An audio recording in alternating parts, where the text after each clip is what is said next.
नमस्कार मंडळी, स्वागत आहे तुमचं आपली नाती चॅनेलवर. मित्रांनो, आज मी ही जी कथा सांगत आहे ती एक सत्यकथा आहे. एका हसत खेळत असलेल्या कुटुंबाचा असा भयानक अंत होईल असं कोणालाच वाटलं नव्हतं. मुरादाबादमधील एका घरातून जेव्हा किंचाळण्याचे आवाज आले तेव्हा शेजाऱ्यांनी धाव घेतली. पण समोर जे दृश्य होतं ते पाहून काळजाचा ठोका चुकला. चहूकडे रक्ताचे सडे पडले होते आणि एका आईने आपल्या पोटच्या मुलाच्या हातात रक्ताने माखलेला सुरा पाहिला होता. ही गोष्ट आहे हार्दिक आणि हिमशिका या जुळ्या भावंडाची, ज्यांच्या नात्याचा शेवट एका रक्तरंजित गुन्ह्यात झाला. मित्रांनो, हिमशिका एक अतिशय आनंदी मुलगी होती. तिला प्रवास करायला आणि सोशल मीडियावर रील्स बनवायला खूप आवडायचं. तिचा जुळा भाऊ हार्दिक हा देखील तिच्यासोबत असायचा. दोघेही एकमेकांवर जीवापाड प्रेम करायचे. हार्दिक गुरुग्राममध्ये नोकरी करत होता आणि सोबतच यूट्यूबवर लॉगिंग करायचा. वरून पाहताना हे कुटुंब खूप सुखी वाटत होतं. नोकरीतील प्रेशर, पैशाची चणचण आणि कामाच्या ठिकाणाची कटकट यामुळे हार्दिक हळूहळू चिडचिडा होऊ लागला होता. त्याच्या आयुष्यात एक मुलगी आली होती, जिच्याशी तो ऑनलाईन ओळखीतून प्रेमात पडला होता.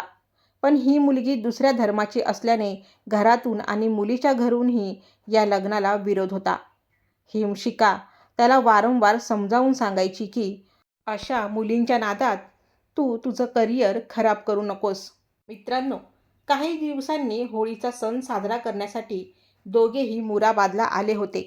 आई कामावर गेली होती आणि घरात फक्त भाऊ आणि बहीण होते. पुन्हा एकदा त्याच मुलीवरून दोघांमध्ये कडाक्याचे भांडण झाले. हिमशिकाचे बोलणे हार्दिकला टोचू लागले. रागाच्या भरात हार्दिकच्या डोक्यात सैतान शिरला. त्याने किचनमधील चाकू उचलला आणि आपल्याच सख्ख्या बहिणीवर सपासप वार केले. मित्रांनो, रिपोर्टनुसार हार्दिकने आपल्या बहिणीवर तब्बल 40 पेक्षा जास्त वेळा वार केले.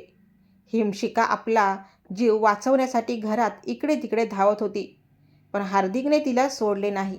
तिचा मृत्यू झाल्यानंतर तो शांत बसला नाही, तर तो आपल्या आईच्या ऑफिसमध्ये गेला.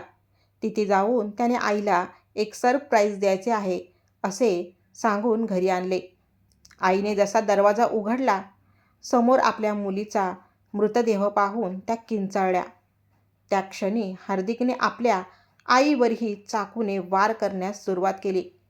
सुदैवाने शेजाऱ्यांनी आरडाओरड ऐकून तिथे धाव घेतली, ज्यामुळे आईचा जीव वाचला. पण हार्दिक तिथून पसार झाला. पोलिसांनी 24 तासाच्या आत हार्दिकला अटक केली. जेव्हा त्याला विचारले की आईला का मारले, तेव्हा त्याने दिलेले उत्तर थक्क करणारे होते.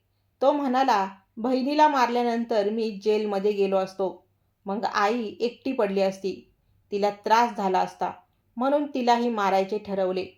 ही घटना आपल्याला विचार करायला लावते की सोशल मीडियाचे आभासी जग आणि टोकाचा राग एका माणसाला किती क्रूर बनवू शकतो. रक्ताच्या नात्यात जेव्हा संवाद संपतो आणि संशय किंवा राग जागा घेतो, तेव्हा अशा भयंकर घटना घडतात. मित्रांनो, नात्यांमधील ओलावा टिकवून ठेवा. राग हा क्षणभराचा असतो, पण त्याचे परिणाम आयुष्यभराची जखम देऊन जातात. ही सत्य घटना तुम्हाला कशी वाटली हे कमेंटमध्ये नक्की सांगा आणि आपल्या आपली नाती चॅनलला सबस्क्राईब करायला विसरू नका. धन्यवाद.